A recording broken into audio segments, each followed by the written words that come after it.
여러분이 예배를 마치고 거리로 나가시면 사람들이 여러분을 보고 교인이다, 신자다, 성도다, 혹은 크리스천이다, 예수교에 다니는 하나님의 백성들에 대한 다양한 이름이 있는데, 오늘 이 시간에 우리는 우리가 믿느냐 안 믿느냐보다도 더 중요한 게 무엇을 믿느냐, 누구를 믿느냐 함이 중요하고, 누구를 믿느냐보다 더 중요한 것은 어떻게 믿느냐, 이 신앙생활에 우리가 향방과 자세가 중요하겠습니다.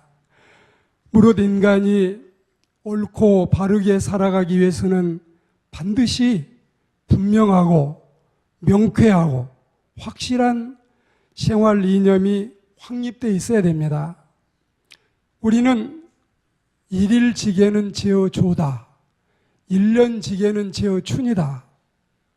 하루의 계획은 아침에 세우고 1년의 계획은 봄에 세우기 때문에 금년에도 여러 가지 계획들을 수립해 가고 세워가고 있는 우리들인 줄로 알고, 오늘 이 시간에는 하나님의 말씀을 따라 금년 1년 동안 또 우리가 신앙생활을 해가는 가운데 어떻게 신앙생활을 해야 할까, 이 점에 대해서 말씀을 드리겠는데, 우리가 바른 신앙심을 가지고 바른 신앙생활을 하는 바른 신앙인이 되기 위해서는 두말할 나이가 없이 더더욱 뚜렷하고 확고한 생활 정신을 담은 목표가 설정되어 있어야 되겠습니다. 이 점에 대해서 오늘 로마서 14장 6절에서 9절 말씀을 봉독했는데 제목 설교를 하겠습니다. 말씀을 모토로 부여잡고 여러 군데 하나님의 말씀을 상고하면서, 첫째는 우리가 주님과 생사조립을 같이 하는 건강한 신자가 되어야 되겠다. 두 번째는 살아도 주님을 위해 살고 일을 해도 주님을 위해서 일해야 되겠다. 세 번째는 순교자적인 신앙의 자세로 우리가 죽기까지 주님을 위해서 드려지는 하나님의 백성들이 되어야 되겠다, 이런 뜻입니다. 우리가 주님을 위해서 죽어져도 억울하지 않고 아깝지 않는 게 100원짜리 동전보다 못한 우리를 위해서 100억짜리 수표도 더 되는 예수님이 죽어주셨기 때문이고, 평생 우리가 섬기고 봉사해도 100년을 섬기기 쉽지 않는데 하늘나라에서 상급까지 면류관까지 준비하셨기 때문에 절대로 억울하게 생각하지 말고 속상해하지 마시고, 오늘 하나님의 말씀을 따라 은혜로운 생명샘으로 진리의 물가로 나가는 저와 여러분들이 다 되기를 주의 이름으로 권면합니다. 주님의 영광을 위해 살려면 주님과 동행하는 삶이 우선되지 않으면 불가능한 일이고, 그리고 주님을 위해서 죽기까지 하려면 평소에 주님을 영화롭게 하는 삶이 있어야 되겠습니다. 그래서 먼저는 우리 삶 속에서, 우리의 생활 속에서 바른 신앙으로 바른 생활을 하는 그런 이 목표를 우리가 가지고 있어야 되겠습니다. 우선은 바른 신앙생활을 위해서 건강한 신앙인이 되면 교회 공동체는 당연히 건강하지 않을 수가 없습니다. 이 시간에 저는 여러분의 감정에 호소하지 않고 여러분의 이성에 호소하고 여러분의 상식과 여러분의 판단이 아닌 하나님의 말씀을 따라 진리로 판단하기를 소망합니다. 첫째, 바른 신앙과 바른 신학을 정립해야 되겠습니다. 여기가 예배당이지 신학교가 아니라도 우리의 신학이 바로 돼야, 신학이 정통 보수 건강한 신학이 돼야 교회가 바로 갈 수 있는 것입니다. 두 번째는 사역자들이 옳고 바른 자세로 진정한 주님을 닮은 목회를 추구해야 되겠습니다. 세 번째로 섬기는 자세로 하나님의 일을 해야지 권위하는 자세로 해서는 도저히 안 되겠습니다. 네 번째로 목회 사역자의 자질부터 향상을 시켜야 되겠습니다. 성직자다운 사역자다운 모습을 위해 부단히 기도하고 노력하고 훈련해야 되겠습니다. 다섯 번째는 교회가 물질주의와 배금 사상을 격파해야 되겠습니다. 교회는 하나님의 일을 하려고 하면 물질이 필요하지만, 그러나 교회는 기도로 일하는 곳이고 신앙으로 일하는 데지 돈 가지고 일하는 데는 아닌 것입니다. 여섯 번째로 성경과 배치되는 악습을 버려야 되겠습니다. 옛날부터 해오던 일인데 이미 다 물들어 있는데 이런 소리 하지 마세요. 잘못된 게 있으면 과감하게 이 악습을 타파하고 버리는 자세를 가져야 되겠습니다. 일곱 번째로 교회 운영을 민주적인 제도로 해나가야 되겠습니다. 교회는 의회 민주정치를 표방하는 이 장로교회 정치는 민주주의 정치이기 때문에 절대로 여러분 독단적이거나 독재적이거나 독선적으로 흐를 수 없는 데가 바로 장로교회의 정치인 것입니다. 여덟 번째는 투명하고 건전한 재정 운영을 확립해야 되겠습니다. 당회가 지시하고 재직회가 허락하고 공동회의가 통과하면 그대로 집행하면 되고, 모든 섬기는 봉사자들은 자기들이 월권을 할 수 없고 지시대로 따라서 그 공동체 안에서 그 통과된 결의를 따라서 하면은 아무 문제가 없는 것입니다. 아홉 번째로 교회가 해야 될 사회적인 책임을 감당해야 되겠습니다. 우리는 교회가 너무 연령이 많아지는 교회를 원하지 않습니다. 너무 아이들만 모이는 교회도 바람직하지 않습니다.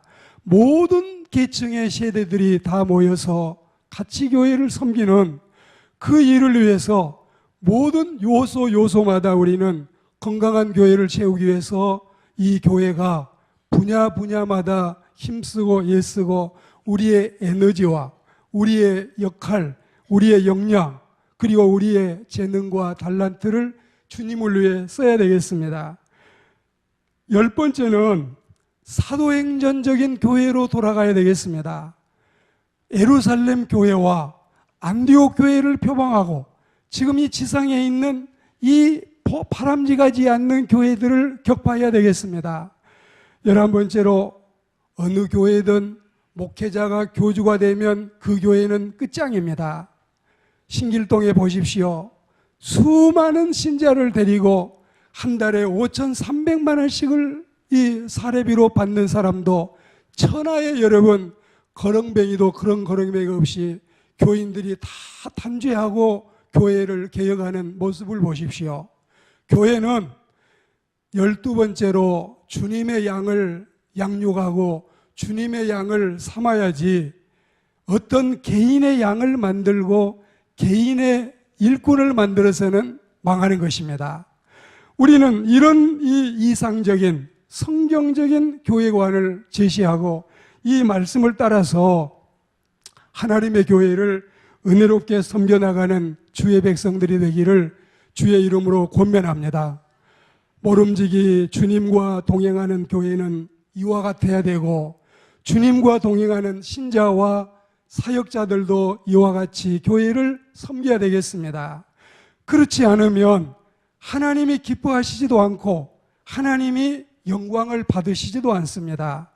교회 이름만 가졌지 이 집단은 어찌 보면 안 믿는 불신자들보다도 더 타락한 집단이 될 수 있고 더 추한 집단이 될 수도 있는 것입니다. 그렇지 못하면 환난과 공고가 올 때 동요하게 되고 가치 있는 신앙생활을 할 수 없게 되는 것입니다. 그러면 우리가 주님과 함께 동행하는 삶을 어떻게 살아야 되겠느냐? 로마서 1장에 보면 육신의 정욕대로 방탕하게 살지 말아야 되겠어요. 하나님의 말씀을 생명의 양식으로 삼아야 되겠어요. 요한복음 3장에 보면 성경과 말씀으로 거듭난 새 사람이 되어야 되겠습니다. 쓴뿌리를 뽑아야 돼요. 우리 악습을 버려야 돼요. 옛사람을 다 팽개쳐야 돼요. 우리의 혈기와 우리의 감정과 우리의 어리석은 것들을 다 집어 던져야 돼요. 그리고 세 번째는 로마서 8장 말씀처럼 날마다 성령님의 인도를 받아 승리하는 삶을 살아가기를 권면합니다. 하나님이 공급하시는 힘으로 능동적인 삶을 살라고 베드로전서 4장에 말씀했습니다.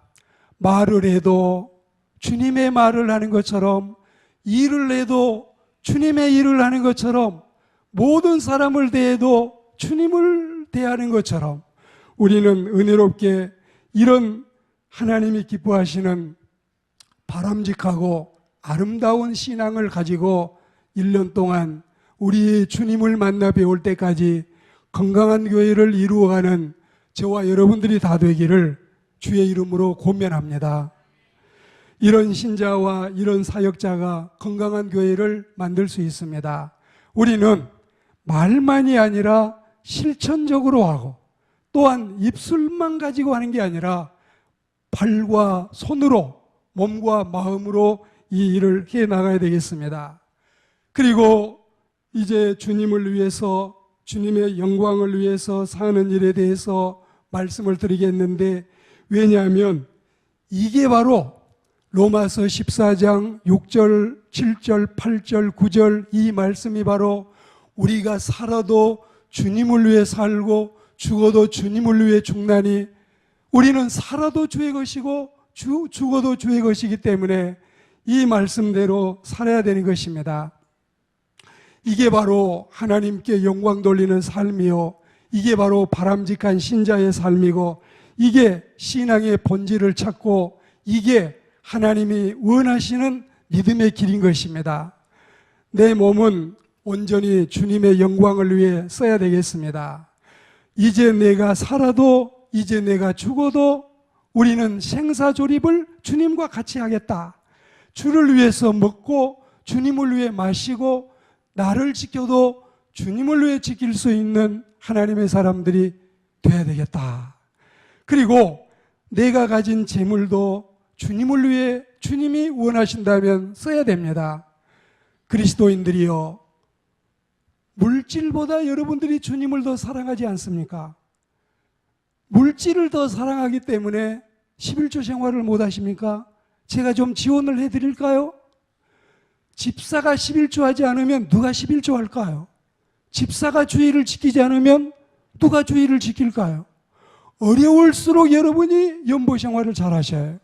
부자는 있는 거 가지고 살아도 되지만 우리는 가난하니까, 우리는 어려우니까 물질로 섬겨서 물질의 복을 받을 수 있는 바람직한 신앙을 터득하고 이런 체험이 있기를 주의 이름으로 권면합니다. 내 생애 모두가 전폭적으로 주님을 위해 드려져서 빌립보 1장 26절 말씀처럼 내가 사는 것이 그리스도니 죽는 것도 유익하다.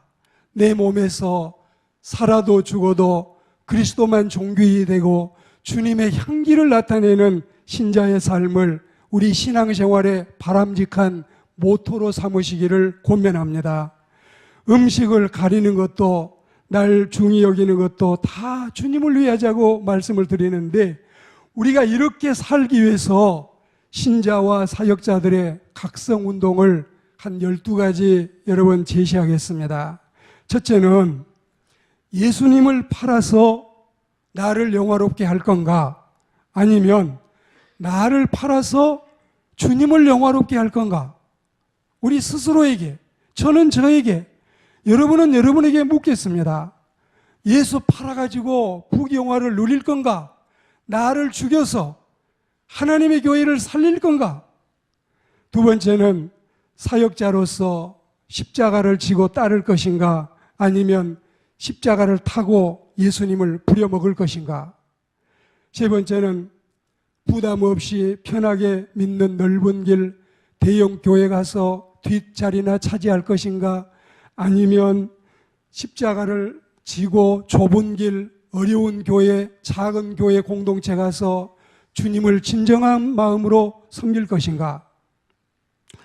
네 번째는 종교다원주의와 종교 혼합주의, 하나님의 유일신앙사상을 배격하는 WCC나 그런 데에 가입해서 하나님을 믿는 일을 건성으로 할 건가? 그렇지 않으면 진리와 복음 사수를 위해서 정통신앙을 지켜갈 것인가? 다섯 번째는 교회 크기와 교인들의 숫자와 교회가 유명하냐, 명품이냐, 브랜드를 보고 교회를 선택할 거냐? 아니면 목회자의 영성과 목회자의 인격과 목회자의 진실성과 목회자의 순전함을 보고 교회를 선택할 거냐?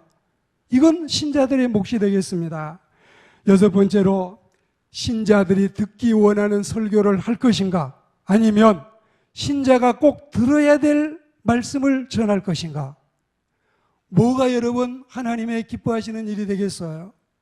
신자들이 이 말씀을 듣기 좋아하니 신자들을 이 말씀으로 귀를 즐겁게 하겠다. 그게 아니라 진정 하나님의 말씀이 이들에게 무엇이 필요한가?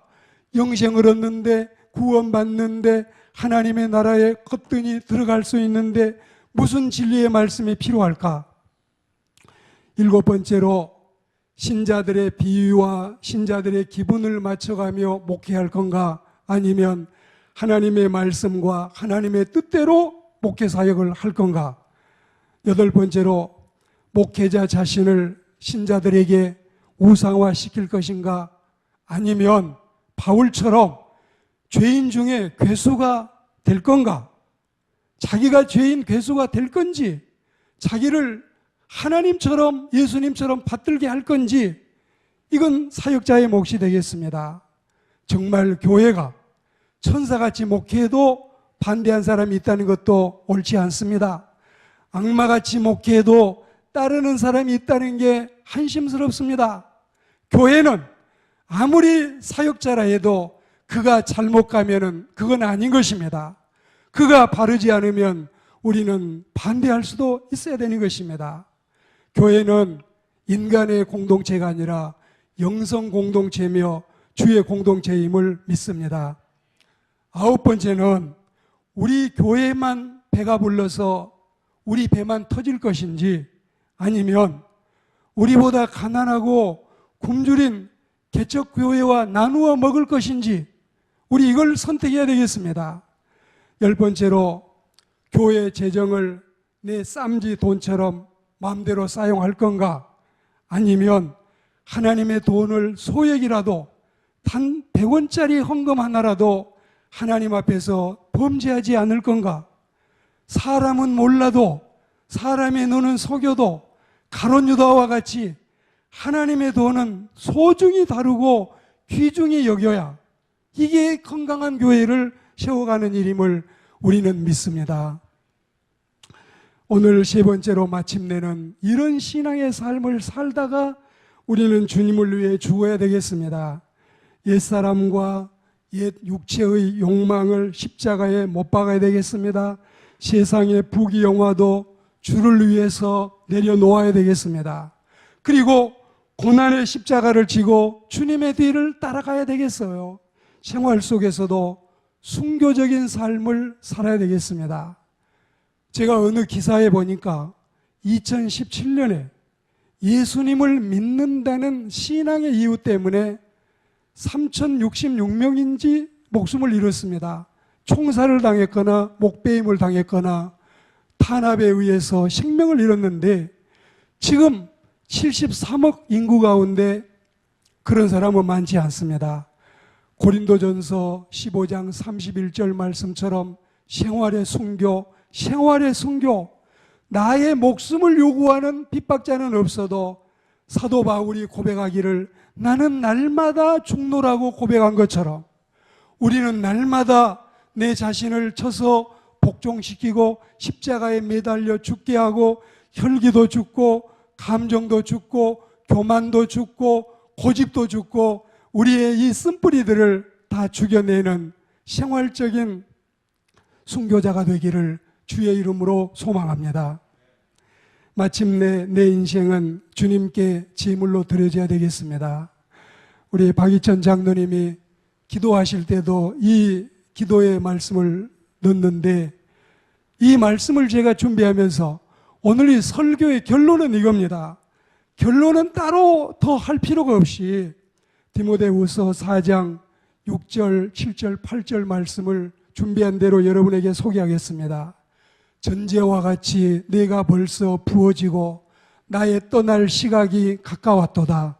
나는 선한 싸움을 싸우고 나의 달려갈 길을 마치고 믿음을 지켰으니 이제 후로는 나를 위하여 의의 면류관이 예비되었으므로 주 곧 의로우신 재판장이 그날에 내게 주실 것이며, 내게만 아니라 사도 바울에게만 아니라 하나님의 사역자들에게만이 아니라 지난번에 우리 말씀 들은 것처럼 신학교 안 가고도 선지자, 사역자, 주의 종도 될 수 있는 비결처럼 같이 섬기고 같이 봉사하고 같이 주님을 위해 일함으로써 사도 바울과 선교사들과 순교자들과 목회자들 그 외에도 우리 모든 평신도들도 똑같이 우리를 위해서 예비해 놓으신 의의 면류관, 생명의 면류관, 사랑의 면류관, 기쁨의 면류관을 받아 쓸 수 있는 우리 모두가 되어야 할 줄로 믿습니다. 말씀을 맺겠습니다. 오늘 하나님의 말씀은 주님과 같이 살자. 두 번째는 주님을 위해 살자. 세 번째는 주님을 위해 죽자. 그러면 내 행복은 어디 가서 찾아요? 내 재미있는 즐거운 인생은 다 버리는 건가요? 아니올시다. 절대로 아니올시다. 얼마든지 주님을 앞세우고 주님을 첫째로 모시고 형제와 자매를 둘째로 모셔도 나는 세 번째 남아있지 않아요. 얼마든지 문화생활도 하시고 얼마든지 노래도 부르시고 얼마든지 좋은 음식도 골라 잡숴 보시면서 또 여러분 때로는 여가도 좀 갖고 휴가도 하시고 쉬기도 하시면서 하나님을 섬기다가 주님 앞에 섰을 때 구종 듣지 마시고 잘했다고 칭찬 들을 수 있는 우리 모두가 다 되시기를 주의 이름으로 축원합니다.